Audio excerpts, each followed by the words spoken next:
Well, hi everybody, Ken Johnson here with you with a bit of a explanation here, an explainer here when it comes to the Saharan dust that's blowing across the Atlantic Ocean from Africa. And if we look, this is as of Wednesday evening. You can see that dust that's coming from Africa crossing the Atlantic here, and it's moving through the Caribbean and through the, maybe southwestern parts of the Atlantic and over the Gulf of Mexico. Now, once you get this far to the west, it's not going to be as thick, but there are areas at least that's going to be moving north and northwestward. A lot of cloud cover and a lot of rain has really kept us from really being able to see that across a good part of Texas and Oklahoma. But as we go into the next couple of days and the weekend, you can see this steady stream that continues to come in from the south and the southeast there.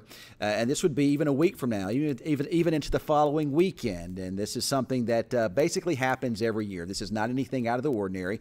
That dust gets to blowing around there. The upper level winds blow it across the Atlantic and over our way. And it usually has very little to no impacts on our weather. The only thing it really does is creates hazy conditions outside. You can kind of see that now. And then as you get the sunsets and the sun rises in the morning, when you don't have these cloudy skies, you can get some really beautiful colors, especially these deep red and orange colors. Parts of the country, especially Florida, have already seen that here. Now, there may be a little bit of an increase in allergy for those that suffer from a little allergies, but nothing too major here.